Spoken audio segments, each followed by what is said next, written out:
Real power doesn't announce itself. It doesn't beg for attention. It just walks into a room, and everyone feels it. Voices shout for validation. The pressure to speak, to react, to add to the noise is constant. We are told that influence comes from volume, that being seen means being heard. But there is a different kind of power, an ancient strength that does not need to announce itself.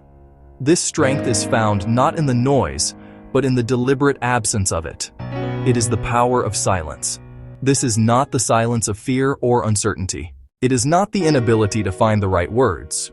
It is a chosen stillness, a conscious decision to pause, to listen, to observe. The loudest person in the room is often the most insecure.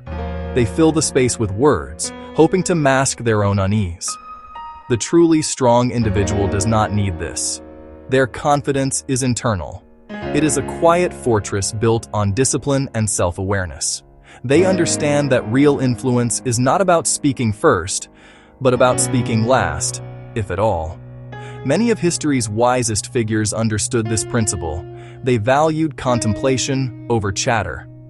Marcus Aurelius, the philosopher king, spent his mornings in quiet reflection, preparing his mind for the challenges of the day.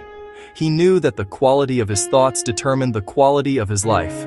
He could not achieve that quality amidst a constant barrage of his own making.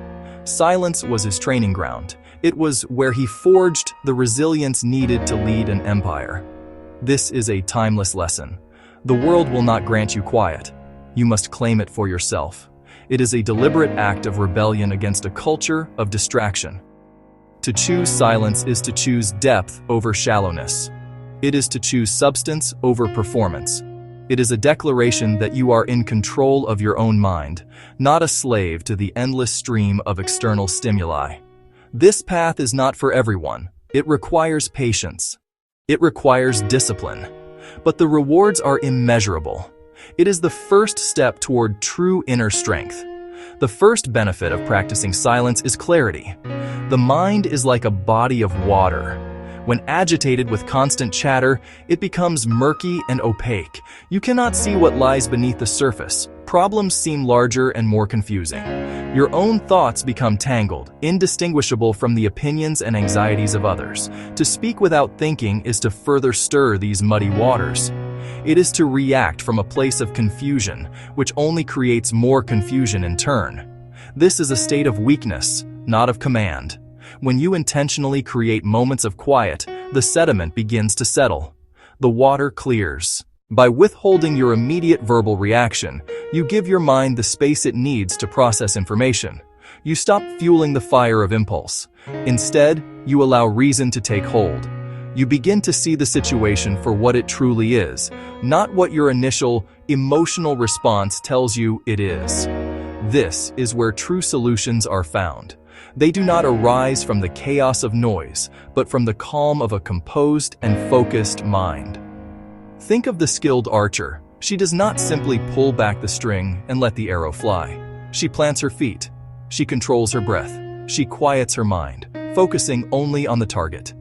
The moment before she releases is one of absolute stillness. It is in that silence that she finds her aim.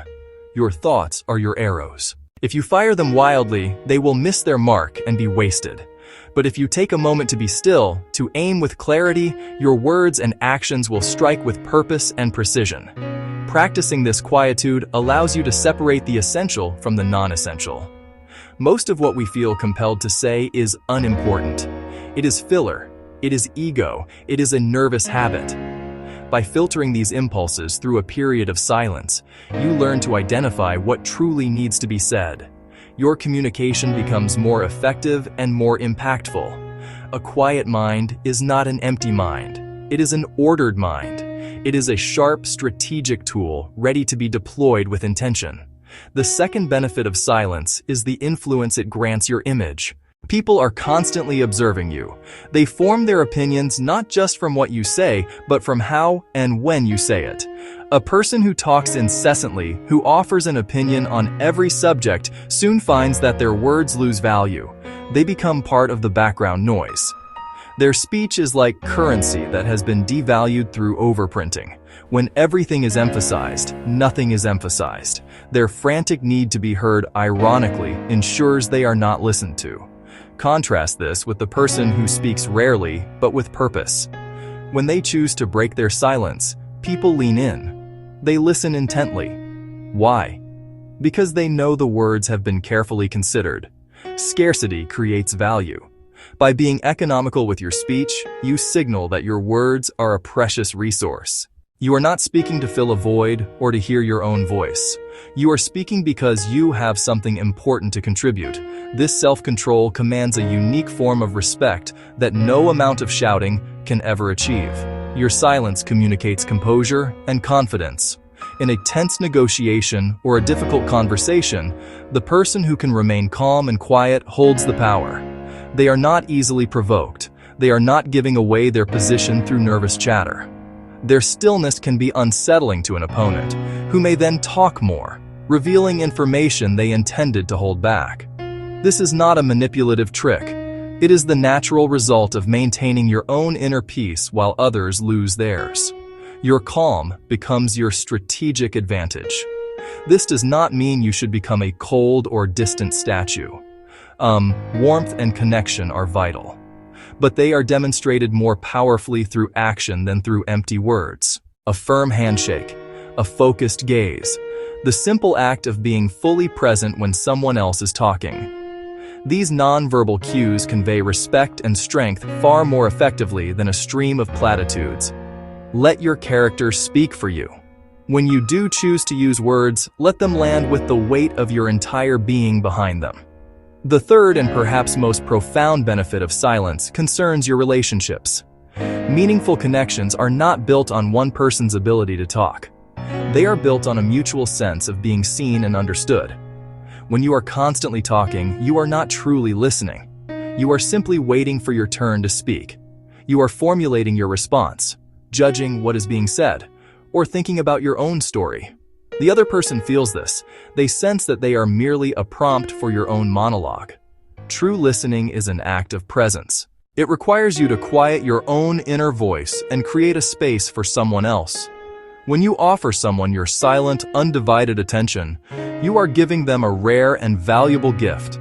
You are telling them, without words, that they matter, that their thoughts are important, that their feelings are valid. This is the bedrock of all trust. People will not open up to those who are too full of themselves to receive what is being offered. They confide in those who have demonstrated the capacity to listen. This practice improves every relationship in your life.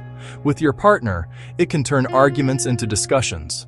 Instead of escalating a conflict with reactive words, a moment of silence allows tempers to cool and empathy to emerge. With your children, it shows them that their world is as important as yours. With your colleagues, it fosters collaboration and respect. By listening more than you speak, you gather more information, understand different perspectives, and make wiser collective decisions. You become a stabilizing force, a person others seek out for counsel. This form of quiet strength is not passive. It is an active engagement with the world. It is the discipline to put your own ego aside for the benefit of another. It is the humility to accept that you do not have all the answers. In a world where everyone is fighting to be the center of attention, the person who quietly centers others builds the strongest, most resilient, and most loyal bonds. Silence, in this context, is not an absence of communication. It is its most powerful form. There's a simple story of two stonemasons working on a great cathedral. A visitor approached the first mason and asked, "What are you doing?" The man scowled, not looking up from his work. "What does it look like I'm doing?" he grumbled. "I'm cutting this cursed stone. It's backbreaking work, the pay is terrible, and I can't wait for the day to be over." His words were sharp and quick, full of the noise of his own misery. He chipped away angrily, his every movement a complaint against his fate. The visitor then walked over to the second stonemason, who was working with a quiet, steady rhythm. "What are you doing?" The mason paused. He placed his chisel down, carefully wiped the sweat from his brow, and looked up at the rising walls of the structure. A small, calm smile touched his lips. After a moment of quiet contemplation, "I am building a cathedral." With that, he picked up his tools and returned to his work with a focused grace. The two men were performing the exact same task. They faced the same sun, lifted the same heavy tools, and cut the same unforgiving stone. But their inner worlds were entirely different. The first man was trapped in the noise of his immediate struggle. His focus was narrow, limited to the dust, the sweat, and the ache in his back. His quick, bitter words were a reflection of that inner turmoil. He was a prisoner of his perception, and his work was a form of punishment he inflicted upon himself daily. He was not just cutting stone, he was building a cathedral. Understanding the virtue of silence is one thing, living it is another. This is not a theoretical exercise, it is a daily practice. It begins with small, deliberate choices. Over time, they reshape your habits and your character. Don't try to become a silent monk overnight.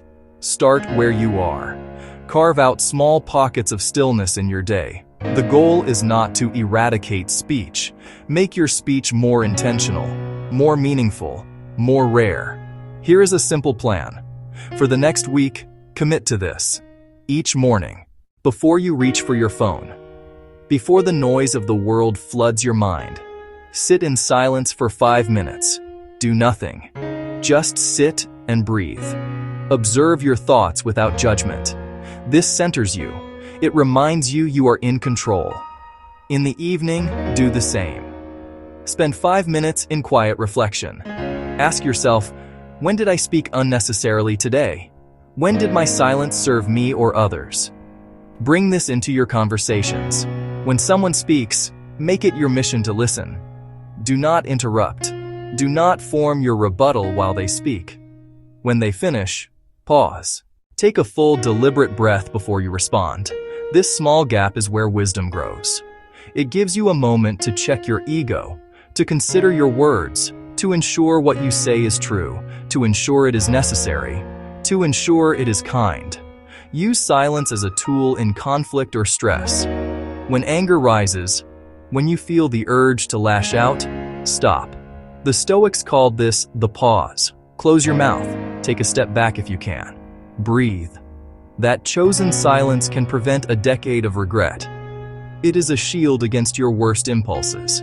It is the space to choose reason over rage. Real strength is not shouting others down. It is the discipline to quiet yourself. Begin today.